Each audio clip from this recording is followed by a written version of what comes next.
Good evening മാറ്റിനി വെബിനാറിലേക്ക് എല്ലാവർക്കും സ്വാഗതം. വളരെ പ്രത്യേകതയുള്ളൊരു വിഷയമാണ് ഷീതാമാമിലൂടെ നമ്മൾ കേൾക്കാൻ പോകുന്നത് വെൻ പവർ വിസ്പേഴ്സ്. ഷീതാമാം KCB ജോലിക്ക് ശേഷം, ഔദ്യോഗിക ജോലിക്ക് ശേഷം ഇപ്പോൾ സൈക്കോളജിയൊക്കെ പഠിച്ച് നല്ലൊരു കൗൺസിലർ, ഒരു സൈക്കോതെറാപ്പിസ്റ്റിൻ്റെയൊക്കെ ജോലി ഇങ്ങനെ മുന്നോട്ട് പോയിക്കൊണ്ടിരിക്കുകയാണ്. അനേകം ക്ലാസ്സുകൾ എടുക്കുന്നു. സോ കോഴിക്കോട് സ്വദേശിയാണ്. സോ നിങ്ങളെല്ലാവരെയും ഈ പ്രോഗ്രാമിലേക്ക് ക്ഷണിക്കുന്നു, അതോടൊപ്പം ഷീതാമാമിനെയും. Sheetha ma'am, you are welcome. Thank you sir. എല്ലാവർക്കും നമസ്കാരം. എല്ലാവർക്കും മഴയൊക്കെ ഉണ്ടോ? ഇപ്പൊ ഇന്ന് മഴയുണ്ടോ? ഇല്ല, ഇന്നിപ്പോ മഴയില്ല. മഴ വരും എന്നാണ് അറിയപ്പെടുന്നത്. ഇനി ചിനുങ്ങി ചിനുങ്ങി വരൂല, ചിങ്ങത്തിലെ മഴ. അപ്പം ഒരു നാട്ടിൽ പിന്നെ എല്ലാവർക്കും ഈ മാർഷ്മെല്ലോ ഇഷ്ടമായിരുന്നു. ഞാൻ ഇതുവരെ മാർഷ്മെല്ലോ ഒന്നും കഴിച്ചിട്ടില്ലേ. അതിൽ ഈ ജലാറ്റിനൊക്കെ ചേർക്കുന്നതാണ്, വളരെ സ്വീറ്റ് ആയിട്ട്. എന്നെ കാണുന്നുണ്ടോ? അപ്പം അങ്ങനെ അപ്പൊ അവിടുത്തെ മേയർ ഒരു കാര്യം ചെയ്തു.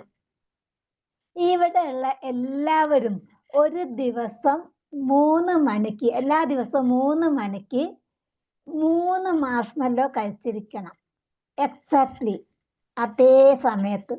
അങ്ങനെ അതിനു വേണ്ടി അദ്ദേഹം വലിയൊരു മാർഷ്മെല്ലോ ഹേറ്റൊക്കെ ധരിച്ചു.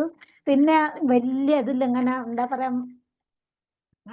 ഇതൊക്കെ പാട്ടൊക്കെ പാടി ആ നാട് മുഴുവൻ അങ്ങനെ നടന്നു. അപ്പൊ എല്ലാവരും ഇങ്ങനെ മാർഷ്മെല്ലോ കഴിച്ചു. അദ്ദേഹത്തിന്റെ ഭാര്യയ്ക്കാണെങ്കിൽ വയ്യ, മധുരം ഇഷ്ടമല്ല, ഡയബറ്റിക് ആണ്. പക്ഷേ മേയർ പറഞ്ഞതല്ലേ, അപ്പൊ അവരും പിന്നെ മാർഷ്മെല്ലോ കഴിച്ചു. അങ്ങനെ ഒരാൾ അതിലെ വന്നു. നല്ലൊരു തമാശക്കാരനാണ്, പിന്നെ ഒരു ഫിലോസഫറും ആണ്. അങ്ങനെ അദ്ദേഹം വിചാരിച്ചു, ഇതെന്താ സംഭവം, ഇതെന്താ എല്ലാവരും ഇങ്ങനെ മാർഷ്മെല്ലോ കഴിക്കുന്നു 3 മണിക്ക്. അപ്പോ പിന്നെ മേയറുടെ ഭാര്യ പറഞ്ഞു, അത് ഇവിടെ അങ്ങനെ ഒരു സിസ്റ്റം ഉണ്ട്, മേയർ പറഞ്ഞതാണ് കഴിക്കണമെന്ന്. അപ്പൊ അദ്ദേഹം വിചാരിച്ചു, അത് 3 എണ്ണം തന്നെ കഴിക്കണം, 3 മണിക്ക് തന്നെ ആയിരിക്കണം. അപ്പൊ ഈ തമാശക്കാരൻ എന്ത് ചെയ്തു? 2 എണ്ണം കഴിച്ചു. അപ്പൊ മേയറുടെ ഭാര്യ പറഞ്ഞു, അയ്യോ, മേയർ പറഞ്ഞതാണ്, ഒബേ ചെയ്യണം, വയലേറ്റ് ചെയ്യാൻ പാടില്ല. അപ്പൊ അദ്ദേഹം പറഞ്ഞു, 1 അല്ലേ കുറഞ്ഞുള്ളൂ. അടുത്ത ദിവസം ഈ തമാശക്കാരൻ 4 മാർഷ്മെല്ലോ കഴിച്ചു. അപ്പൊ എല്ലാവരും പറഞ്ഞു, ഇതെന്താ, ഇദ്ദേഹത്തിന് എന്തായാലും മേയറുടെ അടുത്ത് കിട്ടേണ്ടത് കിട്ടും, അനുസരണയില്ല എന്നൊക്കെ പറഞ്ഞു. അപ്പൊ അദ്ദേഹം പറഞ്ഞു, വരുന്നത് വെട്ടൻ. അപ്പൊ മേയറുടെ ഭാര്യ പറഞ്ഞു, അയ്യോ, എനിക്ക് ശരിക്കും മാർഷ്മെല്ലോ കഴിക്കാൻ പാടില്ല, ഞാൻ മേയർ പറഞ്ഞത് കൊണ്ട് മാത്രമാണ് എനിക്ക് വയറുവേദന ഉണ്ട്. അപ്പൊ മേയർ ഇത് കേട്ടു. മേയർ കേട്ടോ, അയ്യോ പ്രിയപ്പെട്ടവളെ, നിനക്ക് വയറുവേദന വന്നോ? ഞാൻ ഇങ്ങനെ പറയാൻ പാടില്ലായിരുന്നു അല്ലേ. അപ്പൊ അദ്ദേഹം അങ്ങനെ സ്റ്റോപ്പ് ചെയ്തു. നമുക്ക് കഥയെന്ന് എന്താ മനസ്സിലായത്? മറ്റുള്ളവർ പറയുന്നത് അതുവഴി അനുസരിക്കരുത് എന്നാണോ? അതെ. അപ്പൊ ഇവരുടെ ഒരു ഓർഡറിനനുസരിച്ച് നമ്മളിങ്ങനെ when power whispers a thoughtful journey by. അപ്പൊ നമുക്ക് എന്താണ് പവർ, എങ്ങനെയൊക്കെയാണ് പവർ? അതോറിറ്റി ആവശ്യമാണോ? എന്തിനെങ്കിലും ഒരു അതോറിറ്റി ആവശ്യമാണോ? തീർച്ചയായിട്ടും വേണം. അതെ, നമുക്ക് എല്ലാ കാര്യങ്ങളും ഓർഡറിൽ പോണേ തീർച്ചയായിട്ടും അതോറിറ്റി ആവശ്യമാണ് അല്ലേ. അപ്പൊ ഒരു ഡിസിപ്ലിനിലൊക്കെ പോണ ഒരു സ്കൂളിലാണെങ്കിൽ ആ പ്രിൻസിപ്പാൾക്ക് പറയാതൊന്നും പ്രിൻസിപ്പാൾ ഒന്ന് പറയാ, ടീച്ചേഴ്സ് വേറെ ഒന്ന് ചെയ്യുക, കുട്ടികൾക്ക് വേറെ ഒന്ന് ചെയ്യുക, അപ്പൊ അത് ശരിയാവില്ല. പക്ഷേ അപ്പൊ അതോറിറ്റി എന്ന് പറയുമ്പോൾ എന്താ നമ്മള്, അതായത് ഒരാൾ എബിലിറ്റി, ഒരു കാര്യങ്ങൾ ചെയ്തൊക്കെ എബിലിറ്റി അല്ലെ ഇൻഫ്ലുവൻസ്, മറ്റുള്ള ആളുകളെ സ്വാധീനിക്കാനുള്ള ഒരു പവർ അല്ലെങ്കിൽ ഒരു എബിലിറ്റി, ഇതിനെയാണ് നമ്മൾ അതോറിറ്റി എന്ന് പറയാ. പക്ഷെ ഇത് ബ്ലൈൻഡ് ഒബീഡിയൻസ് ആയാലോ അത് പ്രശ്നം ഉണ്ടാക്കും. ഈ മേയറെ ഭാര്യക്ക് പറ്റിയ പോലെ ഇപ്പോ. അപ്പം പറഞ്ഞോളൂ, ആരോ അൻസാരി സാർ എന്താ പറയുന്നുണ്ടോ? ഇല്ല, പറഞ്ഞോളൂ. അപ്പോ അങ്ങനെ ബ്ലൈൻഡ് ഒബീഡിയൻസ് ആകുമ്പോൾ പലപ്പോഴും പല പ്രശ്നങ്ങളും ഉണ്ടാവും അല്ലേ. അപ്പം എന്താണ് ഈ അതോറിറ്റി ബയാസ് അഥവാ ബ്ലൈൻഡ് ഒബീഡിയൻസ് എന്ന് പറഞ്ഞാല്, പിന്നെ നമ്മള് ടെൻഡൻസി ഉണ്ടാകുക മറ്റുള്ള ഒരു അതോറിറ്റി ഫിഗർ പറയുന്നത് വിശ്വസിക്കുകയോ അല്ലെങ്കിൽ അത് ഫോളോ ചെയ്യുകയോ ചെയ്യാം. ജസ്റ്റ് ബിക്കോസ് അവര് അതോറിറ്റി ഉള്ളത് കൊണ്ട് മാത്രമാണ് നമ്മൾ അങ്ങനെ ചെയ്യുന്നത്. ശരിയാണോ തെറ്റാണോ അങ്ങനെ വരാറുണ്ട് അല്ലേ, പലപ്പോഴും അങ്ങനെ ജീവിതത്തിൽ വരാറില്ലേ? ഒരു എക്സാമ്പിൾ പറയോ സാബ് ആരായാലും? പലപ്പോഴും അങ്ങനെ സംഭവിക്കാറുണ്ട്. കാരണം അതോറിറ്റി ഉള്ളവർ പറയുന്നത് അതുവഴി വിശ്വസിക്കും ചിലവർ അത് അംഗീകരിക്കാതെയും വരാം. അതെ അതെ. അപ്പൊ നമ്മളിങ്ങനെ ചിലപ്പോ അതോറിറ്റി ചില സമയത്ത് നമ്മള് ചെയ്യേണ്ടി വരുന്നുണ്ട് ല്ലേ? ചിലപ്പോ നമ്മള് തീരെ എത്തിക്കലി നമ്മൾ ഇഷ്ടപ്പെടാത്തൊരു കാര്യമാണെങ്കിൽ പോലും നമ്മള് അത് അങ്ങ് അനുസരിച്ച് പോകുന്നുണ്ട്. നമ്മുടെ മോറൽ ജഡ്ജ്മെന്റ് എന്താണ്, അല്ലെ നമ്മുടെ എത്തിക്സ് എന്താണ്, അത് വിട്ട് പോലും നമ്മള് പിന്നെ അതോറിറ്റിന്റെ പിറകെ പോവാറുണ്ട് ഒരാള് പറയുന്നത് അനുസരിച്ച്. അപ്പൊ ഇതുകൊണ്ട് നമുക്ക് ജീവിതത്തിൽ ഒരുപാട് പ്രശ്നങ്ങളുണ്ട് അത് അതോറിറ്റി പറഞ്ഞത് കൊണ്ട് മാത്രം ചെയ്താല്. കാരണം നമുക്ക് സ്വന്തമായിട്ടൊരു വ്യക്തിത്വം ഇല്ലാത്ത പോലെയാണല്ലോ. അപ്പൊ അതുകൊണ്ട് എന്തൊക്കെയാണ് നമുക്ക് പ്രശ്നം ഉണ്ടാകാൻ നോക്കാം. അല്ലെങ്കിൽ കാരണങ്ങൾ നോക്കാം. എന്തൊക്കെയാണ് നമ്മളിങ്ങനെ ബ്ലൈൻഡ് ഒബീഡിയൻസ് പലപ്പോഴും പലർക്കും ഉണ്ടാകുന്നതിന്റെ കാരണങ്ങൾ എന്തൊക്കെയാണ്? ഒന്ന് അവരുടെ കുട്ടിക്കാലം മുതലേ ആ ഉണ്ടായിട്ടുള്ള ഒരു ആ ശീലം. അതെ sir, thank you sir. Childhood conditioning. കുട്ടിക്കാലത്ത് നമ്മൾ കുട്ടികളായിരിക്കുമ്പോൾ നമ്മൾ പേരൻസ് ഒക്കെ പറയും, നീ മൂത്തവർ പറയുന്നത് അനുസരിക്കണം, ടീച്ചേഴ്സ് പറയുന്നത് അനുസരിക്കണം, ഞങ്ങൾ പേരൻസ് പറയുന്നത് അനുസരിക്കണം എന്ന്. ഇതൊന്നും തെറ്റല്ല. പക്ഷേ നീ അച്ഛനായാലും ടീച്ചറായാലും ഇപ്പൊ അച്ഛൻ പറയാണെന്ന് വിചാരിക്കാം, നീ ഹെൽമെറ്റ് ഒന്നും വെക്കണ്ട, അതൊക്കെ നിയമല്ലേ, നീ അങ്ങ് പൊയ്ക്കോ എന്ന് പറഞ്ഞാല് ആ കുട്ടി എന്താ വിചാരിക്കുക? ഇപ്പൊ അഡോളസന്റ് പ്രായത്തിലുള്ള അഡോളസന്റ് ഒക്കെ ആകുമ്പോൾ കുട്ടികൾ പിന്നും കുറച്ചും കൂടെ ആ കുട്ടികളത് എടുക്കും. ഇനിയിപ്പോ വിചാരിക്കുക നല്ല അച്ഛനും അമ്മയും പറയുന്നത് തന്നെ അനുസരിച്ച് ഞാൻ നല്ല മകനായിരിക്കണം മകളായിരിക്കണം എന്ന് വിചാരിക്കുന്ന ഒരു കുട്ടി അച്ഛൻ പറഞ്ഞതല്ല, അച്ഛൻ പറയുന്നതാണ് ശരിയെന്ന് വിചാരിച്ചിട്ട് അങ്ങ് ഒബേ ചെയ്യും ല്ലേ? പിന്നെ അതിന്റെ കോൺസിക്വൻസ് അച്ഛൻ പറഞ്ഞതാന്ന് പറഞ്ഞാൽ ഇപ്പോ പ്രശ്നമില്ലാതാവില്ലല്ലോ. ആര് പറഞ്ഞാലും ശരിക്കും നമ്മൾ തന്നെയാണ് അതിന്റെ റെസ്പോൺസിബിൾ. പക്ഷേ നമ്മളിങ്ങനെ പിന്നെ ബ്ലൈൻഡ് ഒബീഡിയൻസ് നടത്തി നമ്മൾ വിചാരിക്കാം അവര് പറഞ്ഞിട്ടല്ലേ. അപ്പൊ അതുകൊണ്ട് എന്റെ കുറ്റമല്ലല്ലോ എന്നുള്ള രീതിയിലാണ് നമ്മൾ പലപ്പോഴും അങ്ങനെ ചെയ്യുക.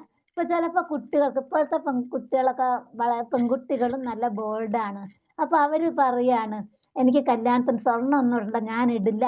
അപ്പൊ വീട്ടുകാരെല്ലാം കൂടി നിർബന്ധിക്കാം, നീ അങ്ങനെ ഇടാതിരിക്കരുത്, അമ്മായിയമ്മ അങ്ങനെ പറയും, നിനക്ക് അതിന്റെ കോൺസിക്വൻസ് ഒക്കെ അനുഭവിക്കേണ്ടി വരും, കുടുംബക്കാരങ്ങനെ പറയുന്നൊക്കെ പറയുമ്പോൾ ഇഷ്ടമില്ലാത്ത കുട്ടികൾ പോലും അവരുടെ ഒരു ആഗ്രഹം ഇതിനൊന്നും ഒരു പ്രാധാന്യമില്ല, വിദ്യാഭ്യാസം അറിവും സ്വന്തം കാലിൽ നിൽക്കാനുള്ള ഒരു കഴിവാണ് വേണ്ടതെന്നൊക്കെ വിചാരിച്ചാലും ചിലപ്പോ അങ്ങനെ ചെയ്യും അല്ലേ? അതിന്റെ കോൺസിക്വൻസസ് ഒക്കെ പേടിച്ചിട്ട്. അപ്പൊ കുട്ടിക്കാലത്ത് നമ്മളോട് പറഞ്ഞു അതാണ് ശരി, ഇതാണ് ശരി. പെൺകുട്ടികളോട് പറയും നീ താഴോട്ടും നോക്കി നടക്കണം, നീ ഒച്ചത്തിൽ സംസാരിക്കാൻ പാടില്ല. അങ്ങനെ പെൺകുട്ടികളൊക്കെ പലപ്പോഴും സെൽഫ് കോൺഫിഡൻസ് കുറഞ്ഞു പോകുന്നത് അതുകൊണ്ടല്ലേ? അല്ലേ? പൊതുവെ ഇപ്പം കുറെ ഉണ്ട് ട്ടോ, ഇപ്പം മാറി വരുന്നുണ്ട്, കേരളം പ്രത്യേകിച്ച് മാറി വരുന്നുണ്ട്. എന്നാൽ എന്റെയൊക്കെ തലമുറയിൽ ശരിക്കും പെൺകുട്ടിയൊക്കെ കോൺഫിഡൻസ് കുറയാനുള്ള ഒരു കാരണം ഇതാണ്. ആൺകുട്ടിയൊക്കെ പിന്നെ അത്ര ബ്ലൈൻഡ് ഒബീഡിയൻസ് ഉണ്ടല്ലോ, അവർ കുറച്ചും കൂടി നിൽക്കും. ഉണ്ടെങ്കിലും ആണും പെണ്ണും ഒക്കെ ബ്ലൈൻഡ് ഒബീഡിയൻസ് ചെയ്യുന്നുണ്ടെങ്കിൽ പോലും പെൺകുട്ടിയൊക്കെ റെസ്ട്രിക്ഷൻ അധികം. ഒരു സംശയം, മാഡം പറയുന്നത് എന്റെയൊക്കെ കാലത്ത് തന്നെ ഇട്ട് ഇത് ചെയ്തെന്ന്, എന്നിട്ടാണ് ഈ ഇപ്പോഴ് ആള് പിന്നെ ബാക്കിയുള്ളവരെക്കാളും ഫോർവേഡ് കളിക്കുന്നത് എന്തുകൊണ്ടാ? അപ്പൊ അതൊന്നും അല്ല കാര്യം. മനസ്സിലായോ? അത് അത് മാറിയെടുത്തതാ, അത് ആ സ്റ്റൈല് മാറ്റിയെടുത്തതാ. അല്ല മാറി. അപ്പം പിള്ളേര് വളരുമ്പോ അവര് മാതാപിതാക്കൾക്ക് അവരുടേതായ റെസ്ട്രിക്ഷൻസും കാര്യങ്ങളും ആണ്. നിങ്ങളുടെ മക്കളെ വളർത്തിയപ്പോഴും അങ്ങനെ ആയിരിക്കും. അതുങ്ങൾക്ക് ഇത്തിരി പിന്നെ ജോലിയും പഠിക്കാനും ഒക്കെ പോകുമ്പോൾ ഓട്ടോമാറ്റിക്കലി അവർക്ക് വേണ്ട കഴിവുകളൊക്കെ വരും. ഇവിടെ വന്നിരുന്നിട്ട് ഞങ്ങളെല്ലാം അടച്ചിങ്ങനെ കുത്തി കുത്തി പറയും.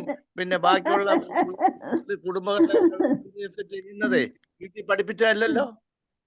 അല്ല ഇതിന്റെ ബാക്കിയും കൂടെ പറയുമ്പോ ശരിയാവും. എന്റെ അച്ഛൻ അങ്ങനെയല്ല ട്ടോ. അച്ഛൻ കുറച്ചും കൂടി സ്വാതന്ത്ര്യം തരും, അമ്മയും തരും. എന്നാലും കുറച്ചും കൂടി അമ്മയാണ്. അച്ഛൻ വളരെ ഫ്രീ, പക്ഷെ കൺട്രോൾ ചെയ്യേണ്ടടുത്ത് ചെയ്യും. എന്നാലും അങ്ങോട്ട് പോകരുത് ഇങ്ങോട്ട് പോകരുത് ഒച്ചത്തിൽ സംസാരിക്കുന്നൊന്നും പറഞ്ഞിട്ടില്ല കേട്ടോ. അപ്പൊ അതുകൊണ്ട് ഞങ്ങളൊന്നും അങ്ങനെയല്ല. അപ്പൊ കുറെ വീടുകളിൽ നിന്നൊക്കെ അങ്ങനെയാണ്. അപ്പൊ അവര് നമ്മൾ പറയുന്ന ഇപ്പം പെൺകുട്ടികൾ കല്യാണം കഴിഞ്ഞിട്ട് താലിയൊന്നും ഇട്ടിട്ടില്ലെങ്കിൽ പിന്നെ അമ്മായിയമ്മ പറയും, അത് പേടിച്ചിട്ട് പോയിട്ട് താലിയൊക്കെ എടുത്തിടും. അപ്പൊ നമ്മളുടെ അത് അച്ഛനമ്മയും പറഞ്ഞ നീ അന്യന്റെ വീട്ടിൽ പോകുന്നതാണ്, അവര് പറയുന്നത് അനുസരിക്കണ്ട സ്നേഹിക്കണ്ട എന്നല്ല, മറ്റുള്ളവർ പറയുന്നത് തന്നെ എങ്ങനെ ഒബേ ചെയ്ത് നടക്കേണ്ട കാര്യമില്ല. ഇപ്പൊ വസ്ത്രങ്ങൾ ഇപ്പൊ പറയാണ് ഹിന്ദുക്കളൊക്കെ എങ്ങനെ ഇടണം, നിങ്ങൾ ഇടണം എന്നൊക്കെ പറഞ്ഞ് നിർബന്ധിച്ചാൽ ചിലപ്പോ നമ്മൾ അങ്ങനെ ഇടും. പക്ഷെ ഞാൻ അങ്ങനെയൊന്നും ചെയ്യില്ല എന്ന് ഞാൻ വിചാരിക്കുന്നിട്ട്. അങ്ങനെ ഒരു നിയമം ആരെങ്കിലും പറഞ്ഞത് കൊണ്ട്.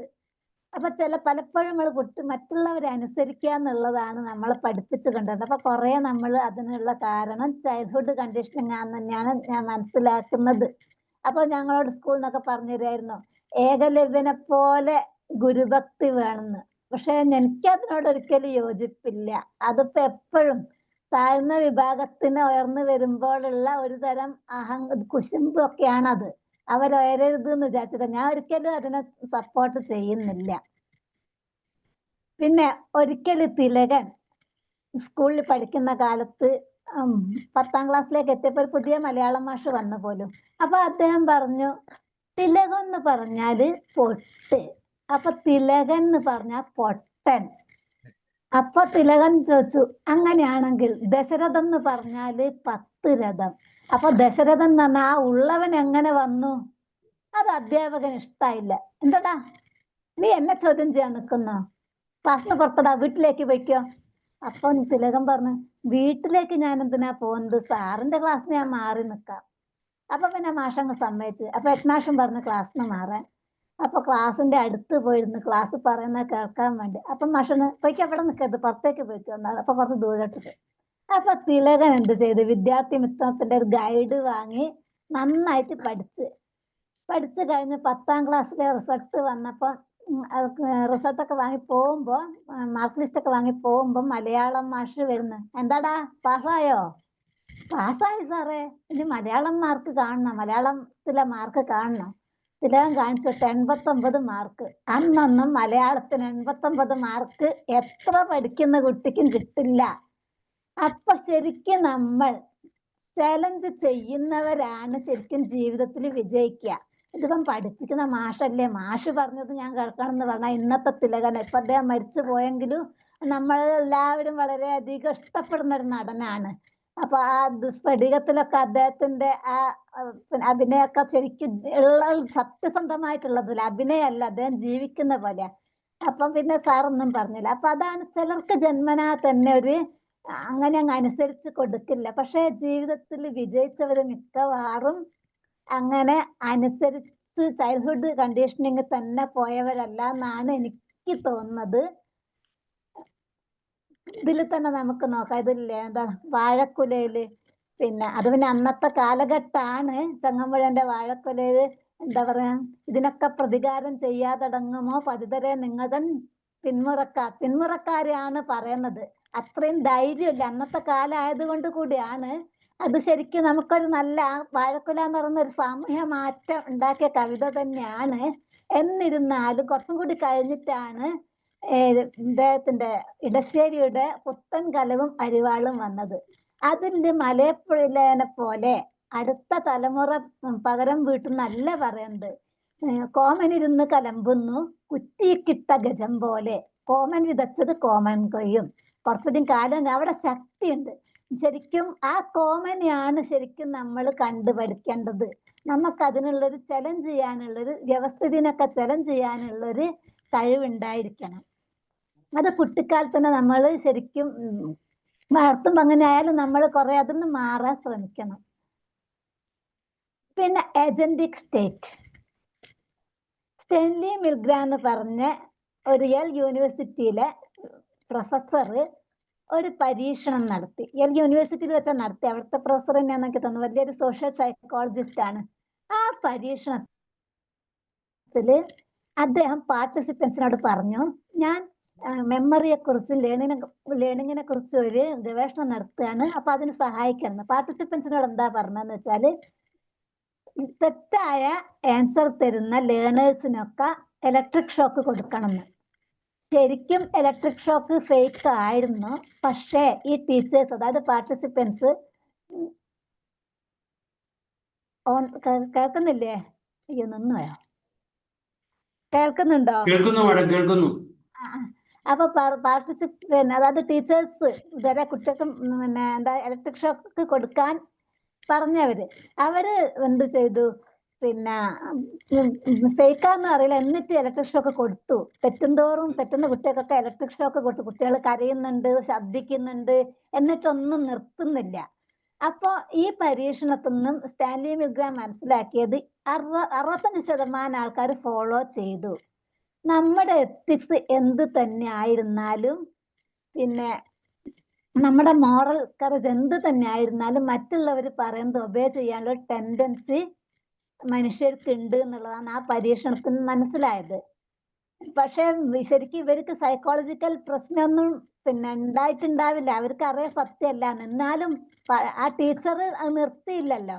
അപ്പൊ ഇതാണ് ഏജന്റിക് സ്റ്റേറ്റ് എന്ന് പറയുമ്പോൾ നമ്മള് നല്ല കാര്യത്തിന് ശരിക്കും എത്തിക്കലി ആയിട്ട് പോവുക. പക്ഷെ പലപ്പോഴും അതോറിറ്റി പറയുന്നതിനനുസരിച്ച് പോവാനുള്ള ഒരു ടെൻഡൻസി മനുഷ്യർക്ക് ഉണ്ടാകുന്നുണ്ട്. ശ്രീതാമൻ ഷെയറിംഗ് ഇല്ലേ? വേറെ ഞാൻ അത് കറണ്ട് നെറ്റ് പോയിണ്ടായിരുന്നേ, അപ്പൊ ശരി. വരുന്നുണ്ട്. വരുന്നുണ്ടല്ലേ. ഓക്കെ. ഇപ്പൊ വന്നല്ലേ? ഫുള്ളായി വന്നോ? വന്നു, ഫുള്ള് വന്നു. ഉണ്ടല്ലേ? Agentic state. Agentic state. അപ്പൊ ഇതാണ് ഏജന്റിക് സ്റ്റേറ്റ് എന്ന് പറഞ്ഞത്. അപ്പൊ ഇത് ഈ പരീക്ഷണത്തിന് അദ്ദേഹത്തിന് മനസ്സിലായത് നമ്മുടെ ഒരു ടെൻഡൻസിയാണ് പൊതുവെ. പിന്നെ ഒന്ന് ഫിയർ ഓഫ് ഔട്ട്കം. നമ്മൾ എന്തുകൊണ്ടാണ്, നമുക്ക് അത് എത്തിക്കല് ശരിയല്ല. അപ്പൊ സോൾജേഴ്സ് ഇപ്പോ പിന്നെ നമ്മൾ കാശ്മീർ യുദ്ധത്തിൽ ഇപ്പൊ പാകിസ്ഥാൻ ഇന്ത്യയും തമ്മിലുള്ള യുദ്ധം ചെയ്യാം. അപ്പൊ ഈ സോൾജേഴ്സിനൊക്കെ യുദ്ധം ചെയ്യണമെന്ന് ആഗ്രഹം ഉണ്ടാവുമോ? ഒരിക്കലും ഇല്ല. ഇല്ല. അവരുടെ ഉള്ളിൽ വിഷമങ്ങൾ ഉണ്ടാവില്ലേ, അത് ശരിക്കും തെറ്റാണ്, മറ്റുള്ളവരെ ദ്രോഹിക്കുകയാണെന്നൊക്കെ അവർക്കറിയാം. പക്ഷെ അവര് ഒബേ ചെയ്യുന്നു. അതേപോലെ ഹിറ്റ്ലറിന്റെ കാലത്തൊക്കെ ഇങ്ങനെ കൊന്നൊടുക്കുമ്പോൾ അവർക്കൊക്കെ ഉള്ളിലുണ്ടാവും ഇത് ശരിയല്ല എന്ന്. പക്ഷെ ഹിറ്റ്ലർ പറഞ്ഞ് അതുകൊണ്ട് ചെയ്യാന്നുള്ളതാ. അപ്പൊ ഇത് ചെയ്തിട്ടില്ലെങ്കിൽ എന്റെ ജോലി തെറിക്കും. അപ്പൊ അവര് വിചാരിക്കും, ഇപ്പം പട്ടാളക്കാർക്ക് എന്താ വിചാരിക്കും, ഇത് ചെയ്തിട്ടില്ല അവരെ ജോലി പോവുമല്ലോ, അവർക്ക് പനിഷ്മെന്റ് കിട്ടുമല്ലോ. ഇതിനെയൊക്കെ പേടിച്ചിട്ടാണ് പലപ്പോഴും അതോറിറ്റി പറയുന്നത് നമ്മൾ ഒബേ ചെയ്യുന്ന. ഔട്ട്കം നമ്മുടെ എത്തിക്കൽ സ്റ്റാൻഡേർഡിനേക്കാൾ കൂടുതൽ പിന്നെ കോൺസിക്വൻസസിന് വരാൻ പോകുന്ന പ്രശ്നത്തിനെ പേടിച്ചിട്ടാണ് പലപ്പോഴും നമ്മൾ പിന്നെ അതോറിറ്റി പറയുന്നതിനനുസരിച്ച് നീങ്ങുന്നത്, അല്ലേ? അതെ.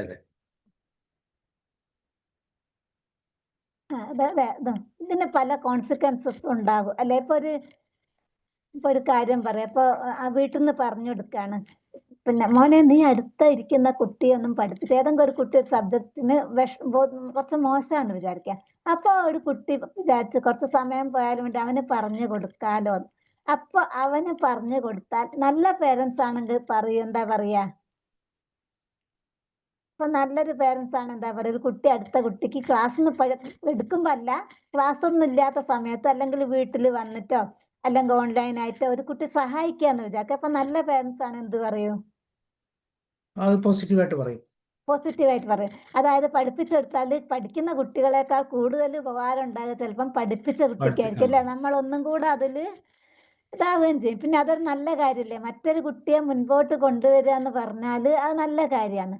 പക്ഷേ വീട്ടിൽ നിന്ന് വന്നിട്ട് അച്ഛനും അമ്മയൊക്കെ അത് നെഗറ്റീവായിട്ട് കണ്ടാൽ, എടാ നിന്റെ സമയമൊക്കെ പോയില്ലേ, നീ ഇങ്ങനെ മറ്റുള്ളവരെ നന്നാക്കിയാല് നീ നന്നാവാതെ ആയിപ്പോ, ഇങ്ങനെയൊക്കെ പറയുന്ന പേടി കൊണ്ട് ചിലപ്പം കുട്ടികള് സ്വന്തം ഇഷ്ടത്തിനനുസരിച്ച് പ്രവർത്തിക്കില്ല.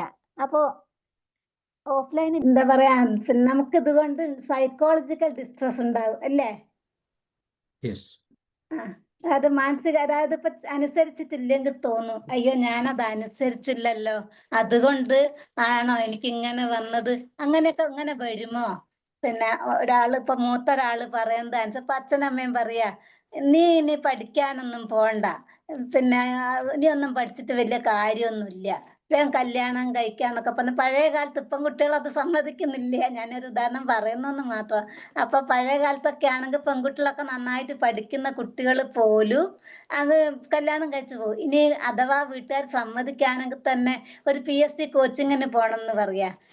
PSC കോച്ചിങ്ങിന് അടുക്കളയിലെ പണിയൊക്കെ എടുക്കാണ്ട് നീ പോകണ്ടെന്നൊക്കെ പറയാണ്. ഇപ്പൊ അമ്മായിയമ്മയൊക്കെ പറഞ്ഞു വിചാരിക്കുക ഇപ്പോഴത്തെ അമ്മായിയമ്മ കുറച്ചും കൂടെ ഫോർവേഡാണ്, അവർക്കാണ് അധികം വേണ്ടത് പക്ഷെ ചില ഇടങ്ങളിലൊക്കെ എപ്പോഴും അങ്ങനെയൊക്കെ ഉണ്ട്. കുട്ടികൾക്ക് സ്വന്തം ഇഷ്ടത്തിനനുസരിച്ച് നീങ്ങാൻ പറ്റില്ല. ഇനിയിപ്പോ അഥവാ കുട്ടികൾ നന്നായിട്ട് പഠിച്ച് ഒരു PhD ഒക്കെ കഴിഞ്ഞിട്ട് കല്യാണം മതി എന്ന് വിചാരിച്ചാൽ നാട്ടുകാർ ചോദിക്കാൻ തുടങ്ങും, കല്യാണം ഒന്നും ആയില്ലേ? അപ്പൊ വീട്ടുകാർക്ക് അതിന് എന്താ പറയാ, അത് ഒബേ ഓർഡർ അല്ലെങ്കിലും ഒരു സോഷ്യൽ കൺഫോമിറ്റി കൊണ്ട് അതങ്ങനെ അങ്ങോട്ട് ചെയ്യും. അപ്പൊ വീട്ടുകാർ ചിലപ്പോ നിർബന്ധിക്കും, കുട്ടികൾ ചിലപ്പോ ഒബേ ചെയ്യുകയും ചെയ്യും ഇഷ്ടമില്ലെങ്കിൽ പോലും. പക്ഷെ അനുസരിച്ചാലേ അവർക്ക് അസ്വസ്ഥതയാണ്, അനുസരിച്ചില്ലെങ്കിൽ അസ്വസ്ഥതയാണ്. അനുസരിച്ചാൽ എന്തായിരിക്കും അസ്വസ്ഥത? അനുസരിച്ച് അവർക്ക് ഉദ്ദേശിച്ച പോലെ ചെയ്യാൻ പറ്റത്തില്ല, അവരുടെ താല്പര്യങ്ങൾ മാറിപ്പോകും. അതെ, അവരുടെ താല്പര്യമൊക്കെ മാറിപ്പോവും. അപ്പൊ അനുസരിച്ചിട്ട് അനുസരിച്ചാല് അവരെ ഭാവി പോയി എന്നുള്ളൊരു വിഷമം. ഇത് അമ്മ കൊണ്ടാണല്ലോ. എനിക്കറിയാവുന്ന ഒരു അഡ്വക്കേറ്റ് ഉണ്ട്. അഡ്വക്കേറ്റ് അവർ LLB കഴിഞ്ഞിട്ട് നന്നായിട്ട് പഠിക്കുന്ന ഒരു പ്രശ്നേച്ചി ഉണ്ടായിരുന്നു. അവർ LLB ഒക്കെ കഴിഞ്ഞ് കല്യാണം കഴിഞ്ഞ്. അപ്പൊ അമ്മായിമ്മ പറഞ്ഞ് പണിക്കൊന്നും പോകണ്ട, സ്ത്രീകള് വക്കീലിന്റെ ജോലി സ്ത്രീകൾക്ക് പറ്റില്ല എന്നൊക്കെ പറഞ്ഞ് അവര് അങ്ങനെ ജോലിക്ക് പോയില്ല.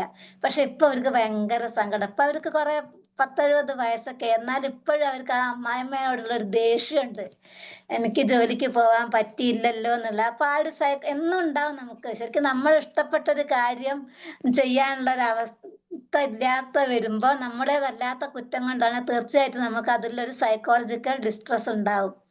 ഇനി അനുസരിച്ചില്ലെങ്കിലും തോന്നും ഞാൻ ചെയ്തത് തെറ്റായിപ്പോ, ഇവരിനി എന്താ ചെയ്യുക, ഇനി എന്താ സംഭവിക്കുക. അപ്പൊ ഏത് രീതിയിലായാലും ഒരു സൈക്കോളജിക്കൽ ഡിസ്ട്രസ് ഉണ്ടാവും ഒബേ ഓർഡർ കൊണ്ട് ചെയ്താൽ.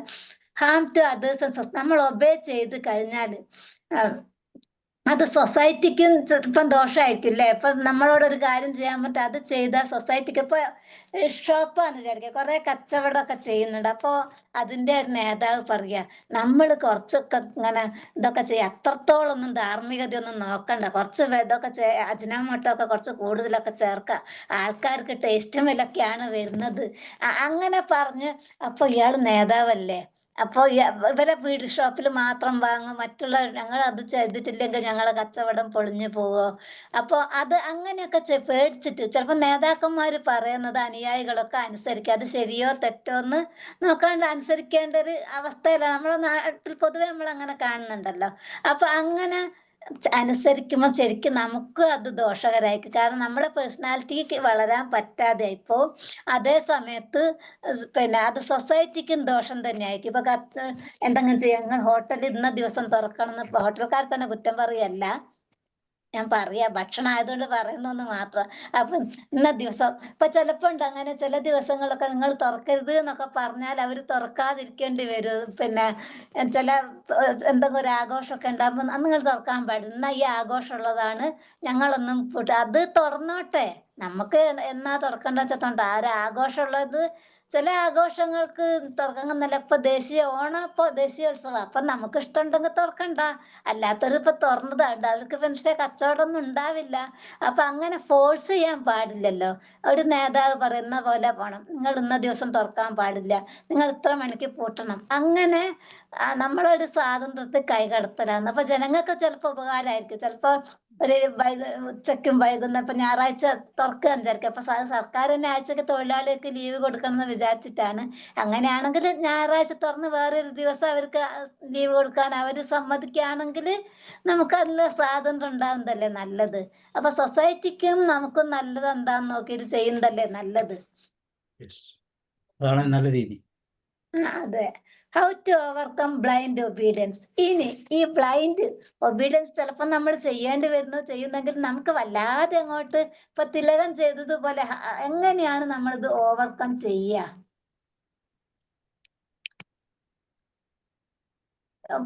അതേപോലെ ഈ സ്റ്റാൻലി മിൽഗ്രാം ചെയ്തതുപോലെ വേറെ ഒരു പ്രൊഫസർ കുറെ ആളുകളെയൊക്കെ തടവുകാരായിട്ട് അഭിനയിപ്പിക്കാൻ പറഞ്ഞു, കുറെ ആൾക്കാരെയൊക്കെ കാവൽക്കാരായിട്ടും. അപ്പൊ ഈ കാവൽക്കാർ എന്ത് ചെയ്ത്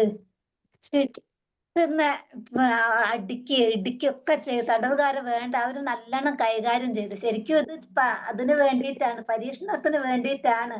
പക്ഷെ വല്ലാതെ അങ്ങോട്ട് അധികാരം കിട്ടിയപ്പോ ഈ കാവൽക്കാര് തടവുകാരെ വല്ലാതെ അങ്ങോട്ട് കൈകാര്യം ചെയ്ത്. ശരിക്കും അവര് തടവുകാരല്ല, അഭിനയിച്ചതാണ്. പക്ഷെ അപ്പൊ അതാണ്, അത് ഉള്ളിന്റെ ഉള്ളിൽ നമുക്കൊരു അധികാരം കിട്ടുമ്പോ അതങ്ങ് ഉപയോഗപ്പെടുത്തുക എന്നുള്ളൊരു പ്രശ്നം വരുന്നുണ്ട്. ഇതൊക്കെ നമ്മൾ ഓവർകം ചെയ്തേ പറ്റൂ. അപ്പൊ അത് ഓവർകം ചെയ്യാൻ എന്തൊക്കെയായിരിക്കും നല്ലത്? നമ്മള് എന്താ ചെയ്യാ, മൈൻഡിന് ക്രിട്ടിക്കൽ തിങ്കിങ്. അപ്പൊ അതിന് നല്ലൊരു ഉദാഹരണം കേട്ടോ അൻസാരി സാറ് ഇപ്പൊ എന്ത് പറഞ്ഞാലും ക്രിട്ടിക്കൽ തിങ്കിങ് ഉണ്ടാകും. അപ്പൊ ശരിക്കും അപ്പോഴായിരിക്കും ഞാൻ ആ സമയത്ത് അത് ഇങ്ങനെയാണല്ലോ ഇന്ന് പറഞ്ഞതല്ലേ ഞാൻ പറഞ്ഞത്. പൊതുവെ എന്തൊരു കാര്യം പറഞ്ഞ അൺകണ്ടീഷണൽ ലവിനെ പറ്റിയൊക്കെ പറയുമ്പോ സാറ് പറയാറുണ്ട് അങ്ങനെയില്ല, കണ്ടീഷണൽ തന്നെയാണ്. പക്ഷെ അത് ഞാൻ അതിനോട് യോജിക്കുന്നുണ്ട് കേട്ടോ. അങ്ങനെ അൺകണ്ടീഷണൽ നമുക്ക് അങ്ങനെ പറയാനൊന്നും പറ്റില്ല. അപ്പോ അതുകൊണ്ട് നമ്മളെ ക്രിട്ടിക്കൽ തിങ്കിങ് ഉണ്ടായിരിക്കണം. ക്രിട്ടിക്കൽ തിങ്കിങ് ഉണ്ടെങ്കിൽ മാത്രമല്ലേ നമ്മൾ വളരുള്ളൂ.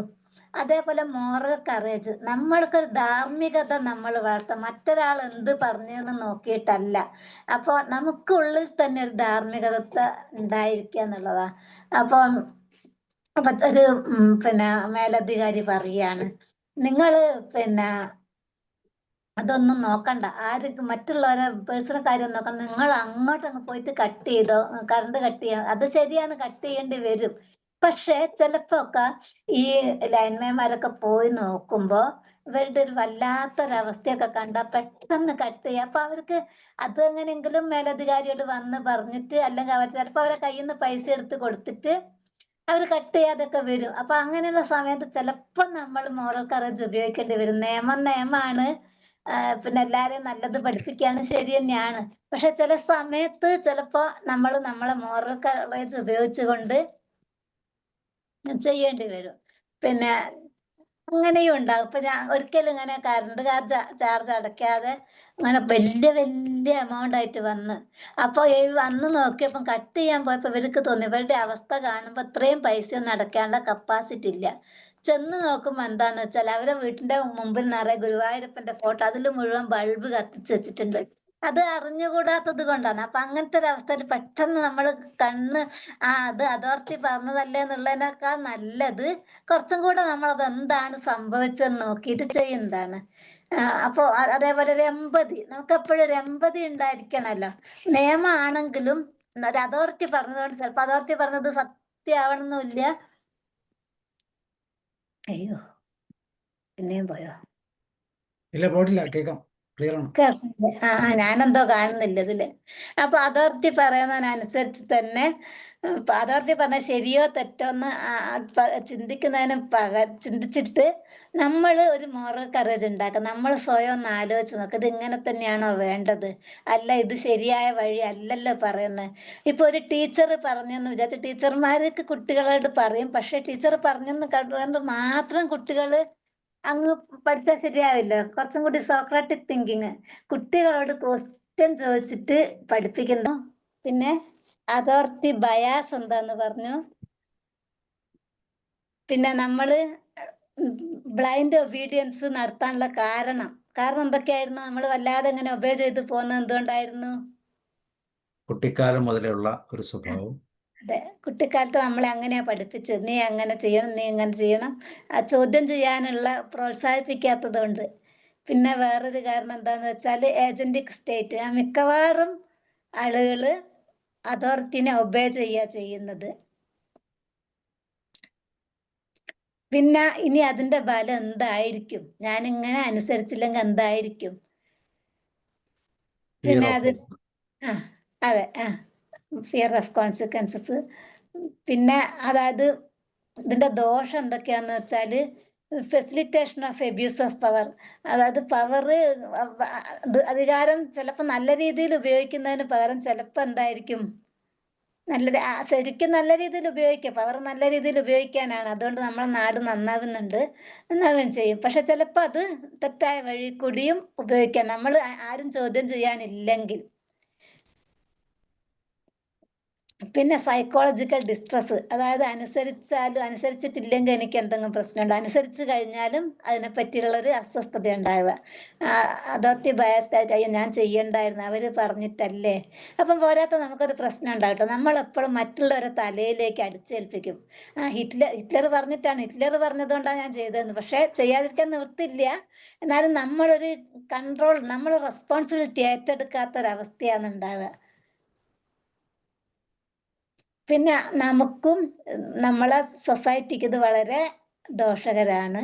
ഇതൊക്കെയാണ് ഇതിന്റെ കോൺസിക്വൻസസ്. അപ്പം നമ്മളിതിനെ ഓവർകം ചെയ്യണമെങ്കിൽ നമുക്ക് ക്രിട്ടിക്കൽ തിങ്കിങ് വളർത്തണം.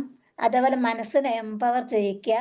പിന്നെ കുറച്ച് എമ്പതി ഒക്കെ ഉണ്ടായിരിക്കണം. എമ്പതി ഉണ്ടെങ്കിൽ ഇപ്പൊ ഒരാള് അടിക്കടാ കൊല്ലടാ എന്നൊക്കെ പറഞ്ഞാൽ ചെയ്യില്ലല്ലോ. എമ്പതി ഉണ്ടാകുമ്പോൾ നമ്മൾ ചെയ്യില്ല. പിന്നെ ഒരു ധാർമ്മികതയ്ക്ക് ആരെന്ത് പറഞ്ഞാലും ഞാൻ ധാർമ്മികമായിട്ട് മാത്രമേ മുന്നോട്ട് പോകുന്നുള്ളൊരു ചിന്ത ഉണ്ടായാൽ നമുക്ക് പിന്നെ ഇതിനെ ഓവർകം ചെയ്യാം. പൂർണ്ണമായിട്ടും കഴിയുമെന്ന് തോന്നില്ലെങ്കിലും പരമാവധി നമ്മൾ ചെയ്യുക എന്നുള്ളതാണ്. ഒത്തുപിടിച്ചാൽ പറ്റും. പഴയ കാലത്തൊക്കെ അങ്ങനെയല്ല, ഈ ജന്മിത്തത്തിനെതിരായിട്ടൊക്കെ നമ്മൾ സമരം ചെയ്തിട്ടാണല്ലോ മുന്നോട്ട് പോയത്. അപ്പൊ ജനങ്ങള് ഒരു സിനർജി അങ്ങനെ ഉണ്ടാകുമ്പോൾ തീർച്ചയായിട്ടും നമുക്ക് മുന്നോട്ട് പോകാൻ പറ്റും. പിന്നെ എത്ര നേരവും ഇങ്ങനെ ഞാൻ നെറ്റ് പോയിട്ടും ബുദ്ധിമുട്ടിരിക്കാൻ ഞാൻ കാരണം നിങ്ങൾ ബുദ്ധിമുട്ടിയിട്ട് അത് സഹിച്ചു നിന്ന് ഒരുപാട് നന്ദി. Thank you for your time and energy. Thank you sir. Thank you all. Thank you ma'am. വളരെ പ്രത്യേകതയുള്ളൊരു വിഷയമാണ് മാം അവതരിപ്പിച്ചത്. അത് പ്രധാനമായിട്ടും ബ്ലൈൻഡ് ഒബീഡിയൻസ് അല്ലെങ്കിൽ അത് അതോറിറ്റി അടിച്ചേൽപ്പിക്കപ്പെടുന്ന, പോസിറ്റീവ് നെഗറ്റീവ് ആകാം എങ്കിൽ പോലും അതോറിറ്റിയുടെ ഒരു ബയാസിൽ ഉണ്ടാകുന്ന പ്രശ്നങ്ങൾ. അവിടെ പ്രധാനമായിട്ടും ഒരു ബ്ലൈൻഡ് ഒബീഡിയൻസ് എന്ന് പറയുന്നൊരു പാർട്ട്, പവർ നമ്മളിലേക്ക് കടന്നു വരുമ്പോൾ അതിനെ എങ്ങനെ കൈകാര്യം ചെയ്യണം എന്നുള്ള ഒരു വിഷയം. ആൺകുട്ടികൾക്കും പെൺകുട്ടികൾക്കും ഒക്കെ അത് ബാധകമാണ്. പക്ഷേ അതിൽ പെൺകുട്ടികൾക്ക് അങ്ങനെ ഒരു സാധ്യത കൂടുതലുണ്ട്. നമ്മളുടെ എത്തിക്സ് അല്ലെങ്കിൽ നമ്മുടെ മൊറയിലൊക്കെ ഓവർകം ചെയ്തുകൊണ്ട് പലപ്പോഴും എന്തിനെങ്കിലും അല്ലെങ്കിൽ ആരെങ്കിലും ഒക്കെ അനുസരിക്കേണ്ടി വരിക എന്ന് പറയുന്നത് തീർച്ചയായിട്ടും പലപ്പോഴും ബുദ്ധിമുട്ടുകൾ ഉണ്ടാക്കുന്ന, അങ്ങനെയുള്ള ബുദ്ധിമുട്ടുകളെക്കുറിച്ചാണ് പറഞ്ഞത്. അത് അതിനുള്ള കാരണങ്ങളും പറഞ്ഞു. ഒന്നാമത്തെ കാരണം എന്ന് പറയുന്നത് വളരെ കുട്ടിക്കാലം മുതൽ തന്നെ അങ്ങനെ ഒരു ശീലം നമ്മൾ അനുവർത്തിക്കുന്നു. നമ്മുടെ മുമ്പിലേക്ക് വരുന്ന ആജ്ഞകളെ അനുസരിക്കാതെ അതിനെ എതിർക്കുന്ന ഒരു ശീലം. ഇന്നത്തെ കാലത്ത് അത് വ്യത്യാസമുണ്ട്. അപ്പോൾ നമ്മൾ TLൊക്കെ പറയുമ്പം കംപ്ലൈൻറ്റ് ചൈൽഡ് എന്ന് പറഞ്ഞൊരു തലമുണ്ട്, റിബലിയസ് ചൈൽഡുണ്ട്. അപ്പോൾ റിബലിയസ് നേച്ചർ ഇപ്പോൾ ഒക്കെ ആയി തുടങ്ങി. കാരണം എന്തിനേയും എതിർക്കുകയും അല്ലെങ്കിൽ ആദ്യം പറഞ്ഞ പോലെ ക്രിട്ടിക്കൽ തിങ്കിങ് ഉപയോഗിച്ച് ശരിയും തെറ്റും മനസ്സിലാക്കിക്കൊണ്ട് കാര്യങ്ങൾ സ്വീകരിക്കുന്ന ഒരു കാലഘട്ടത്തിലാണ് നമ്മൾ ജീവിക്കുന്നത്.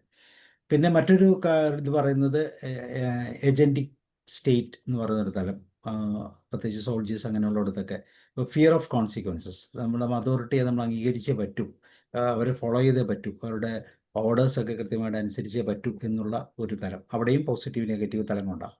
അതുകൊണ്ടുണ്ടാകുന്ന സൈക്കോളജിക്കൽ പ്രോബ്ലംസ്, അത് പോസിറ്റീവായിട്ട് കാണാതിരിക്കുമ്പോഴും അല്ലെങ്കിൽ അത് നെഗറ്റീവായിട്ട് അടിച്ചേൽപ്പിക്കപ്പെടുമ്പോഴൊക്കെ ഉണ്ടാകുന്ന സൈക്കോളജിക്കൽ ഡിസ്ട്രസ് എന്ന് പറയുന്നത് വളരെ പ്രശ്നമാണ്. ഒരുപക്ഷെ ഒരു കാലഘട്ടം മുഴുവൻ, പ്രത്യേകിച്ച് ബോസ് സബോർഡിനേറ്റ് തലങ്ങളിലൊക്കെ അത് പലപ്പോഴും അങ്ങനെ വരാറുണ്ട്.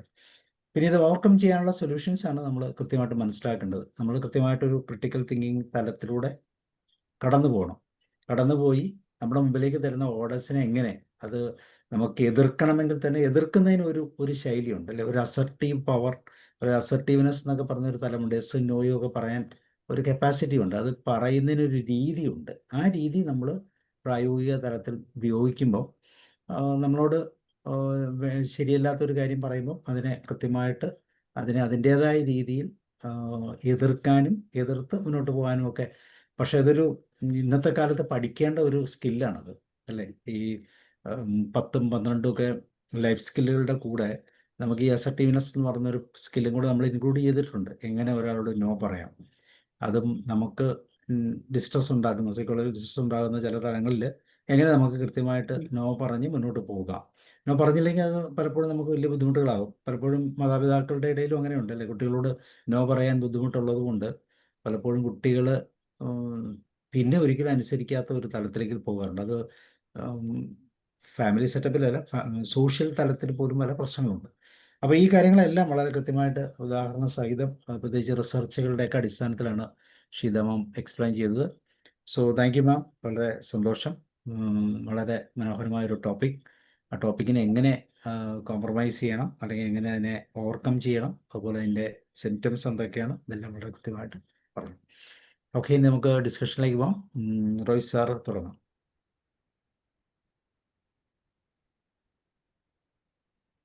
മാഡത്തിന്റെ ഇന്നത്തെ ഈ ക്ലാസ് വളരെ ലൈഫ് റിലവൻ്റ് ആയിട്ടുള്ളതാണ്. ഒന്നും അല്ലെങ്കിൽ വേറൊരു വിധത്തിൽ നമ്മളൊക്കെ അനുഭവിച്ചിട്ടുള്ള കാര്യങ്ങളാണ് ഇവിടെ പ്രതിപാദിച്ചത്. പണ്ടത്തേതിൽ നിന്നും ഒത്തിരി വ്യത്യാസം വന്നിട്ടുണ്ട് ഇപ്പോൾ. പണ്ടൊക്കെ എന്ന് പറഞ്ഞാൽ പേരൻറ്റിനെ ഒബേ ചെയ്തില്ല എങ്കിൽ ഉണ്ടാകുന്ന ദോഷങ്ങളൊക്കെ അതൊന്നും അഡോപ്റ്റ് ചെയ്യാനുള്ള മടി കൊണ്ട് ഒബേ ചെയ്ത് പോകുമായിരുന്നു. താല്പര്യമല്ലെങ്കിലും അത് നമ്മൾ ഒബേ ചെയ്ത് പോകുമായിരുന്നു. അപ്പോൾ മാഡം പറഞ്ഞതുപോലെ ക്രിട്ടിക്കൽ തിങ്കിങ് കൂടുതൽ പ്രയോഗിക്കാൻ ഇന്നത്തെ കാലഘട്ടങ്ങളിൽ പറ്റുന്നത് പോലെ പണ്ട് പറ്റിയിരുന്നില്ല. പിന്നെ അതുപോലെ തന്നെ അതിൽ നിന്നും ചില സംഭവങ്ങൾ ഇപ്പം എൻ്റെ ഓർമ്മയിൽ തന്നെ ഉണ്ട്. സ്കൂളിൽ പഠിച്ചുകൊണ്ടിരിക്കുമ്പോൾ സ്കൂളിലും കോളേജിലൊക്കെ പഠിക്കുമ്പോഴത്തേക്കും സ്പോർട്സിലും മറ്റേതിലൊക്കെ ഭയങ്കര താല്പര്യമായിട്ട് പോകുന്നതിനെ ടീച്ചറും വീട്ടിലുള്ളവരും ഒക്കെ കുറ്റം പറഞ്ഞുകൊണ്ട്. അപ്പൊ അങ്ങനെ ഇരുന്നപ്പോൾ ഒരു പ്രൊഫസർ പറഞ്ഞു, വീട്ടിൽ പരിചയമുള്ളതുകൊണ്ട് ഫാദറിനോട് പറഞ്ഞു, ഇവനെ ഇനി പണിക്കൊന്നും വിട്ടുണ്ട്, വെറുതെ കാശ് കളയണ്ട, ആ പറമ്പിൽ വല്ലതും ഇതിനൊക്കെ സഹായിക്കാനോ മറ്റേതൊക്കെ നിർത്തിയാൽ മതി എന്ന് പറഞ്ഞു. അത് അദ്ദേഹത്തിന് ഭയങ്കരമായൊരു വിഷയമുണ്ടായി. അപ്പോ ഈ പ്രൊഫസറുടെ കാര്യം വലിയ ഒരു വിദ്യാഭ്യാസം ഉള്ള ഒരാളായിട്ട് ഞാൻ തിരിച്ചു വന്ന് അദ്ദേഹത്തോട് ഞാൻ പ്രതികാരം ചോദിക്കുമെന്ന് പറഞ്ഞത് മാത്രമല്ല, ആ സബ്ജക്റ്റിൽ PhD എടുത്ത് സയൻറ്റിസ്റ്റായി അത് ചോദിക്കാനുള്ള അവസരം ഉണ്ടാക്കുകയും ചെയ്ത സംഭവങ്ങൾ ഉണ്ടായിട്ടുണ്ട്. അപ്പോൾ മാഡം ഒരു ഇത് എക്സാമ്പിൾ പറഞ്ഞപ്പോൾ അതനുസരിച്ച് ഞാനിപ്പോൾ ഓർമ്മയിൽ വന്ന് പറഞ്ഞു. അപ്പോൾ അങ്ങനെയുള്ള ഗുണങ്ങൾ അതിനകത്ത് നിന്ന് ഉണ്ടാകുന്നുണ്ട്. പക്ഷേ വളരെ കുറച്ചായിട്ട് അത് ഒരു അദ്ദേഹത്തിൻ്റെ ഒരു പിടിക്കലാണ് അത്. അപ്പോൾ ഈ ബ്ലൈൻഡ് ഒബീഡിയൻസ് കുട്ടിക്കാലത്താണ് അത് ഉണ്ടാകുന്നത്. പക്ഷെ വലുതായി വന്നു കഴിയുമ്പോൾ അതിനെ നേരിടാൻ പറ്റാത്തവരുണ്ട്. എന്നാൽ കുറെ കഴിയുമ്പോൾ തന്നെത്താൻ ക്രിട്ടിക്കൽ തിങ്കിങ്ങിലൂടെ അതിനൊക്കെ അഡ്ജസ്റ്റ് ചെയ്ത് പോകുന്നവരുണ്ട്. പിന്നെ അധികാരവർഗത്തിലെ ഒരു ഇത് അത് മാഡം പറഞ്ഞത് ഫിയർ ഓഫ് കോൺസിക്വൻസ്.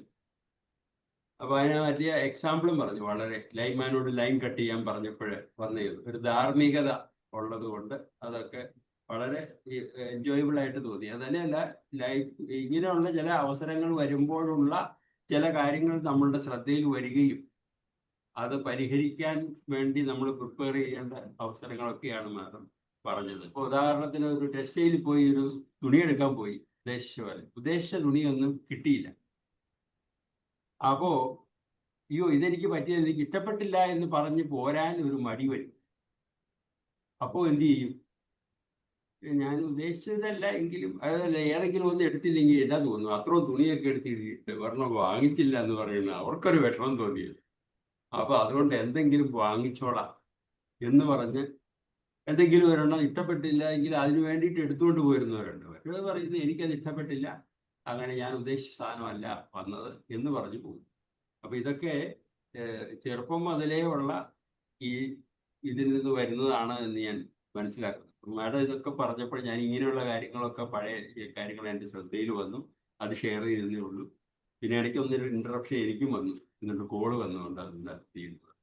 ഏതായാലും വളരെ നല്ല കുറേ ചിന്തിക്കുന്ന കുറേ കാര്യങ്ങളും അതെങ്ങനെ പരിഹരിക്കാം എന്നുള്ളതിനെ കുറിച്ചുള്ള ഒരു ഐഡിയയും വന്നു. പക്ഷെ അത് പ്രാക്ടിക്കലാക്കണമെങ്കിൽ ഇച്ചിരി സ്ട്രെയിൻ ചെയ്താലേ ഒക്കത്തുള്ളൂ കുട്ടികൾ.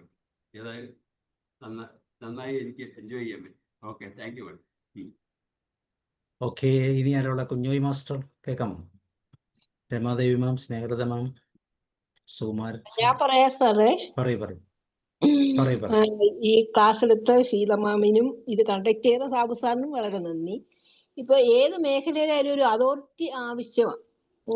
പക്ഷെ ഈ അതോറിറ്റി പവറിൽ ഉള്ളവർക്ക് എപ്പോഴും നല്ല കാര്യവിവരം ഉള്ളവരായിരിക്കണം, നിഷ്പക്ഷമായ തീരുമാനം എടുക്കുന്നവരായിരിക്കണം, സാഹചര്യങ്ങൾ മനസ്സിലാക്കി അവരുടെ അതോറിറ്റേറ്റീവ് പവർ ഉപയോഗിക്കണം. അല്ലെങ്കിൽ അത് വളരെ ഇതേ പ്രശ്നങ്ങൾ ഉണ്ടാക്കും. അതോറിറ്റിക്ക് എതിരായ നിലപാടെടുക്കുന്നവർ എവിടെയൊന്നും ഒറ്റപ്പെടുന്നതായിട്ടാണ് കണ്ടുവരുന്നത്. ഈ ഒറ്റപ്പെടലിനെ അതിജീവിച്ച് മുന്നോട്ട് പോവുക എന്നുള്ളത് വളരെ പ്രയാസമുള്ള കാര്യമാണ്. അതുകൊണ്ട് ഒരു ബഹുഭൂരിപക്ഷം പേരും അവരുടെ ഫ്രസ്ട്രേഷനൊക്കെ ഉള്ളിലടക്കി ഈ അതോറിറ്റിയെ അനുസരിക്കാൻ നിർബന്ധിതരാകുന്നു. അത് ബ്ലൈൻഡ് ഒബീഡിയൻസ് ആണെന്ന് അറിയാമെങ്കിൽ പോലും. ഇതാണ് എനിക്ക് പറയാനുള്ളത്. Thank you sir. Okay, thank you. Vijay master പറയും. Sabu sir, thank you Sabu sir. Class നയിച്ച മാഡത്തിനും ഒരുപാട് നന്ദി. ഞാൻ ചെറിയ ഒരു കഥ, കുട്ടിക്കാലത്ത് പഠിച്ചൊരു കഥ അവതരിപ്പിക്കുകയാണ്. ഒരു മാടത്തിൽ സുഖമായി ജീവിച്ചിരുന്ന എലിയും ഒരു എലിക്കുഞ്ഞും. എലി ആഹാരം തേടി പുറത്തേക്ക് പോവുകയാണ്. അപ്പോഴേ കുഞ്ഞിനോട് ഉപദേശിക്കുകയാണ്, മോനെ പുറത്തു പോകരുത്, പുറത്ത് അപകടങ്ങളാണ്, നീ ചതിക്കുഴിയിൽ വീഴും, അതുകൊണ്ട് ഞാൻ മടങ്ങി വരുന്നത് വരെ നീ നിൽക്കണം. തള്ള എലി പുറത്തു പോയി. ഈ സമയത്താണ് ഈ എലിക്കണിയുമായി സുഗന്ധമുള്ള നല്ല സ്മെല്ലുള്ള ആഹാര സാധനങ്ങൾ കണിച്ചു വെച്ച് എലിക്കണിയുമായി ഒരാൾ മാളത്തിന് മുമ്പിൽ ഈ കണി അവതരിപ്പിക്കുന്നത്. ഈ മണം ആസ്വദിച്ച് ഈ എലിക്കുഞ്ഞ് തൻ്റെ മാതാവിൻ്റെ നിർദ്ദേശങ്ങളൊക്കെ മറന്ന് എന്തിനാണിത് പറഞ്ഞതെന്ന് മനസ്സിലാക്കാതെ പുറത്തിറങ്ങി ഈ മണമുള്ള സ്ഥലത്തെത്തി ആഹാര സാധനങ്ങൾ കണ്ണുവെച്ചത് ആസ്വദിക്കാൻ തുടങ്ങിയപ്പോഴേക്കും കെണി തെറ്റിയതിൽ കുടുങ്ങി. ബന്ധനസ്ഥലായ എലിക്കുഞ്ഞ് നിസ്സഹായായി നിലവിളിച്ചെങ്കിലും രക്ഷിക്കാൻ ആരുമില്ലാതെ ആഹാരം തേടി ആഹാരവുമായി മടങ്ങിയെത്തിയ തള്ളയെലി കണ്ടത് തൻ്റെ കുഞ്ഞ് കെണിയിൽ കുടുങ്ങി കിടക്കുന്നത് കണ്ടത്. അല്പസമയത്തിനകം തന്നെ ഈ കെണി വെച്ചവർ സ്ഥലത്തെത്തി ഈ കുഞ്ഞിനെ നശിപ്പിക്കുന്ന കാഴ്ചയാണ് തള്ളയെലിക്ക് കാണാൻ കഴിഞ്ഞത്. ഇത് നമ്മുടെ ജീവിതത്തിലും ബാധകമാണ് എന്നാണ് മനസ്സിലാക്കുന്നത്. നമ്മളൊക്കെ വിവിധ ഘട്ടങ്ങൾ കഴിഞ്ഞു വന്നവരാണ്. ശൈശവം, ബാല്യം, കൗമാരം, യൗവനം, വാർദ്ധക്യം. ഈ ശൈശവ, ബാല്യ, കൗമാര, യൗവന കാലഘട്ടത്തിൽ നമുക്ക് മറ്റുള്ളവരുടെ നിർദ്ദേശങ്ങളും ഉപദേശങ്ങളും ആവശ്യമായി വരുന്ന ഘട്ടത്തിൽ അത് സ്വീകരിച്ചുകൊണ്ട് അനുസരിച്ചുകൊണ്ട് ജീവിക്കുക എന്നുള്ളതാണ് നമ്മുടെ വിജയത്തിന് നല്ലത് എന്നാണ് ഞാൻ മനസ്സിലാക്കിയത്. ഇളമാൻ കടവറയില്ല എന്നൊരു ചൊല്ലുണ്ട് ഞങ്ങളുടെ നാട്ടിൽ. അതുപോലെ മിന്നുന്നതെല്ലാം പൊന്നല്ല. ഇതൊക്കെ നമ്മളെ നയിക്കുന്നത് നമ്മുടെ ഗുണകാംക്ഷികൾ ആയ രക്ഷിതാക്കൾ, അധ്യാപകർ, ഇവരുടെ നിർദ്ദേശങ്ങൾ നമ്മൾ അനുസരിക്കണം എന്നുള്ളതാണ് നമ്മൾ ഇതിൽ മനസ്സിലാക്കേണ്ടത്. അതേ സമയത്ത് നമ്മൾ നയിക്കുന്ന നമ്മുടെ രക്ഷിതാക്കൾക്ക്, മാതാപിതാക്കൾക്ക് അവർ വിവേകമുള്ളവരും ലോകപരിചയമുള്ളവരും കാര്യവിവരമുള്ളവരുമായിരിക്കണം. എൻ്റെ മക്കളാരാണ്, മകനാരാണ്, കുട്ടികളാരാണ്, അവർക്ക് ഓരോ ഘട്ടത്തിലും ആവശ്യമുള്ളത് എന്താണ്, അതെങ്ങനെ വേണമെന്നുള്ളതിനെ ശരിക്കും ബോധവാന്മാരായിരിക്കണം. അവരെ വിവാഹ കാര്യങ്ങളിൽ വരെ അങ്ങനെയുള്ള ജീവിത കൂടുതൽ ദൃഢവും സുരക്ഷിതവും അപകടരഹിതവുമായി തീരുമെന്നാണ് ഞാൻ മനസ്സിലാക്കുന്നത്. സ്വതന്ത്രമായി പോയാൽ അത് പലപ്പോഴും ഇളമാൻ കടവറിയില്ല, മിന്നുന്നതെല്ലാം പൊന്നല്ല എന്നുള്ള ആപ്തവാക്യം പോലെ അപകടത്തിലേക്കാണ് എത്തിപ്പെടുക. അതേ സമയത്ത് നമ്മൾ യൗവനം കഴിഞ്ഞ് സ്വയം കാലിൽ നിൽക്കാനായി ലോകപരിചയം ഉണ്ടായി കഴിഞ്ഞാൽ നമ്മൾ നോ പറയാൻ നമുക്ക് കഴിയണം. അനീതിക്കെതിരെ, അക്രമത്തിനെതിരെ, അധാർമികത്തിനെതിരെ, മേധാവിത്വത്തിനെതിരെ, എല്ലാ ചൂഷണങ്ങൾക്കെതിരെയും കൈ ഉയർത്താനും ശക്തമായി നിലകൊള്ളാനും നോ പറയാൻ നമുക്ക് കഴിയണം. അതിന് നമ്മളുടെ കരുത്ത് പകരണം. അതിനനുസരിച്ചുള്ള മനസ്സ് നമുക്കുണ്ടാവണം. അതാണ് ക്രിട്ടിക്കൽ തിങ്കിങ് കൊണ്ട് ഞാൻ ഉദ്ദേശിക്കുന്നത് ഞാൻ മനസ്സിലാക്കുന്നു. ബ്ലൈൻഡ് ഒബീഡിയൻ്റ് ഓരോ കാലഘട്ടത്തിനനുസരിച്ചാണ് ഓരോരുത്തരിൽ രൂപം കൊള്ളേണ്ടത് എന്നാണ് എനിക്ക് തോന്നുന്നത്. ആ രീതിയിൽ നമ്മൾ വളർന്നു കഴിഞ്ഞാൽ അപകടരഹിതമായ ഒരു ജീവിതത്തിലേക്ക് നമുക്ക് മുന്നേറാൻ കഴിയും. നമുക്ക് നമ്മുടെ ബന്ധുക്കൾക്കും രക്ഷിതാക്കൾക്കൊക്കെ അത് സംതൃപ്തി അടയാനും അത് കാരണമാകുമെന്ന് ഞാൻ വിചാരിക്കുന്നു. ഏതായാലും നല്ലൊരു ക്ലാസ് ആയിരുന്നു. സാബു സാർ, ഇതിനെ നിയന്ത്രിക്കുന്ന സാബു സാറിന് ഒരുപാട് അഭിനന്ദനങ്ങൾ. Okay, thank U. കൂടുതൽ ചിന്തിക്കാനുള്ള ഒരു വലിയ വിഷയമാണ് ഷീത മാം കയ്യിലെത്തിച്ച് തന്നിരിക്കുന്നത് അല്ലേ. ഓക്കെ, സ്നേഹലത മാം ഉണ്ട്, ദെൻ സുകുമാരൻ സാർ, ഗോമർ സാർ കേൾക്കുന്നുണ്ടോ? ഹരി. ഓക്കെ, സോ ഞാൻ നമസ്കാരം, ഗോകുമാരാണ്. പിന്നെ ഈ രക്ഷകർത്താക്കള് പറയുന്ന കാര്യങ്ങള് ഒരിക്കലും തെറ്റാവില്ല. അവര് പറയുന്ന കാര്യങ്ങൾ മനസ്സിലാക്കി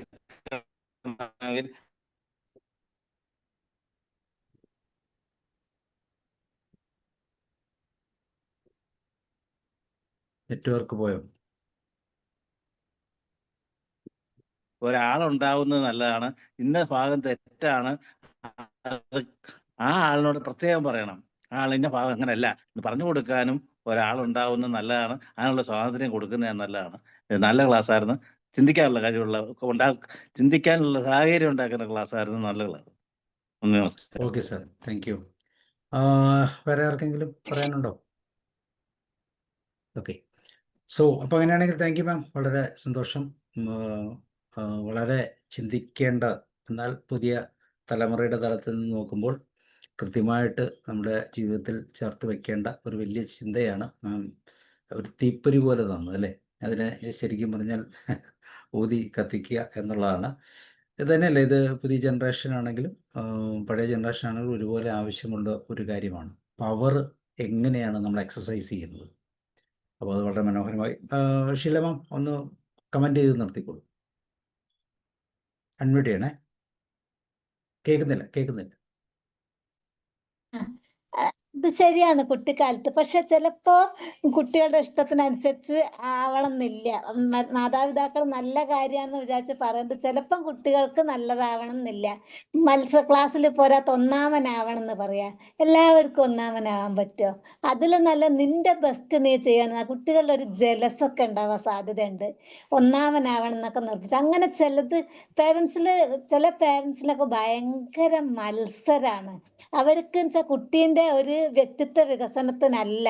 ചിലപ്പോൾ പള്ളിയിൽ പോകുമ്പോൾ, അമ്പലത്തിൽ പോകുമ്പോൾ, അല്ലെങ്കിൽ റെസിഡൻസ് അസോസിയേഷനിൽ പോകുമ്പോൾ ഒക്കെ എൻ്റെ കുട്ടീൻ്റെ ആ ഒരു മികവ് പറയാം. കുട്ടികൾ നന്നായി വരാൻ എല്ലാവർക്കും ആഗ്രഹം ഉണ്ടാവും. പക്ഷേ കുട്ടികളോട് നീ അവനേക്കാൾ മാർക്ക് വാങ്ങണം, അങ്ങനെയുള്ള ഒരു കോമ്പറ്റീഷനൊക്കെ ചില പാരൻസിൻ്റെ ഇടയിലൊക്കെ ഉണ്ട്. ഇതൊക്കെ കുട്ടികളുടെ സ്വഭാവത്തിന് ദോഷകരമായിട്ട് ബാധിക്കും. പിന്നെ കമ്പയർ ചെയ്യും ചില പാരൻസ് ഇട്ട്. എല്ലാവരും അങ്ങനെയൊന്നല്ല, പക്ഷെ ചിലർ കമ്പയർ ചെയ്യും. പിന്നെ നീ അവനെ നോക്ക്, അവന്റെ സാഹചര്യം ആയിരിക്കില്ലല്ലോ നമുക്ക്, അല്ലെങ്കിൽ അവളെ നോക്ക്. അങ്ങനെ പാരൻസിന് കുറച്ച് അനാരോഗ്യകരമായ ഒരു വളർത്തലുണ്ട്. അത് മാറ്റാന്നുള്ള, അല്ലാതെ പൂർണ്ണമായിട്ട് ഈ നിയന്ത്രണം ഇല്ലാതെ വിടല്ല. രണ്ടും വേണം, നിയന്ത്രണം വേണം, പിന്നെ അതേ സമയത്ത് സ്വാതന്ത്ര്യം വേണം. ഒരു അതോറിറ്റേറ്റീവ് പാരന്റ് ആയിരിക്കണം. ഈ സ്ഫടികത്തിലെ തിലകനെ പോലെ ആവാൻ പാടില്ല. പിന്നെ വല്ലാതെ ഓമനിച്ച് അങ്ങനെ ആക്കാനും പാടില്ല. എന്തായാലും ഇത്രയും നേരം ഇത് കേട്ടിരുന്ന എല്ലാവരോടും നന്ദിയുണ്ട്. സാബു സാർ ഒരവസരം തന്നെ, സാറിനോട് ഒരുപാട് നന്ദി. എല്ലാവർക്കും നന്ദി.